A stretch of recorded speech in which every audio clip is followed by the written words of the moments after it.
답변 드리겠습니다. 정렬 치수를 쓰면 안 되는 이유에 대해서 알아볼게요. 이것을 이해하기 위해서는 치수에 대한 개념을 이해하는 것이 중요합니다. 먼저 치수의 개념에 대해서 알아보겠습니다.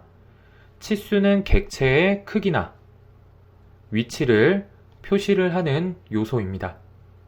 치수는 치수값, 그리고 치수선, 화살표, 치수 보조선으로 구성이 됩니다.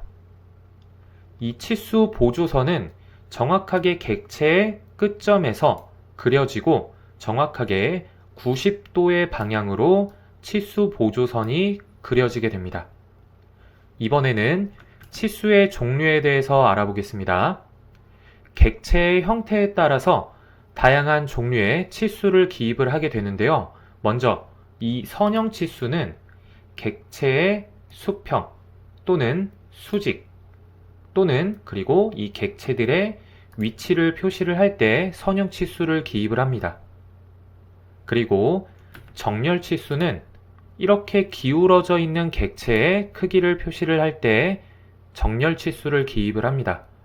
그리고 각도 치수는 기울어져 있는 객체와 객체의 각도를 표시를 할 때 기입을 합니다.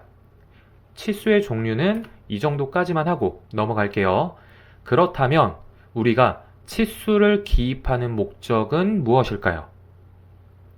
당연히 객체의 크기나 객체의 위치를 표현하기 위해서 기입하는 거겠죠.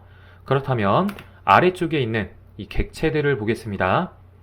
이 객체의 크기를 표현하고자 한다면 당연히 정렬 치수를 기입해야 되겠죠. 그럼 만약에 이 객체의 이 수직의 거리를 표현을 하고자 한다 라고 한다면 어떤 치수를 기입해야 될까요? 당연히 선형 치수를 사용을 해서 이 점과 이 점을 찍어서 이 수직의 거리를 표현을 하는 선형 치수를 기입을 해야 되는 거겠죠. 이처럼 목적에 따라서 다양한 종류의 치수를 기입을 하게 됩니다. 네, 넘어갈게요. 자, 그렇다면 여기서부터 중요한 내용이에요. 정렬 치수를 쓰면 안 되는 이유 알아보도록 하겠습니다. 오른쪽의 투상도의 치수는 이 선과 이 선까지의 거리를 표현을 하는 치수입니다. 이 치수는 정렬 치수가 아니라 선형 치수를 회전을 시켜서 만든 치수입니다. 만약에 이 선과 선의 거리를 표현을 할 때 정렬 치수를 쓰면 어떻게 표시가 되는지 한번 확인을 해볼게요. 정렬 치수, 이 점과 그리고 이 점 클릭을 하고 클릭. 완전히 다른 값이 표시가 되고 있습니다. 이렇게 다른 값이 나오는 이유는 우리가 처음에 찍었던 점과 그리고 두 번째 찍었던 이 점까지의 거리를 나타내서 이러한 값이 표시가 되고 있는 거예요.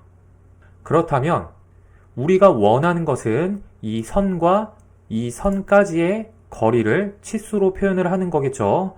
그렇다면 정렬 치수로 다시 한 번 더 그려볼게요. 이 선은 지워주고 정렬, 이 점 찍고 여기 끝점을 찍는 게 아니라 정확하게 이 선의 직각 방향인 이 직교, 지점을 찍어야 돼요.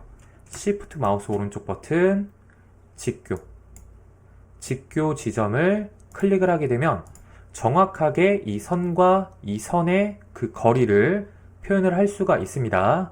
근데 여기서 중요한 거는 시험에서 요구하는 것은 외형선과 치수 보조선이 겹쳐지지 않은 상태로 그리는 거겠죠. 그렇다면 우리가 이 정렬 치수의 끝점을 다시 이 끝점으로 이동을 시킬 수가 있을 거예요. 그렇다면 다시 원래대로 완전히 다른 값으로 표시가 되는 거겠죠. 잘못된 치수가 기입이 되는 거겠죠. 그렇기 때문에 정렬 치수를 쓰면 안 되는 겁니다.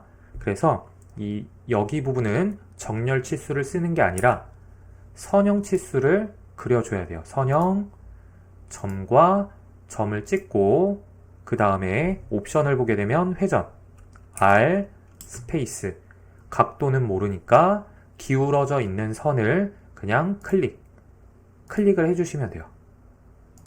그러면 이 치수 기입의 목적은 이 선과 이 선의 거리를 표현을 하는 치수가 되는 거겠죠. 그럼 이상으로 답변 마치도록 하겠습니다. 수고하셨습니다.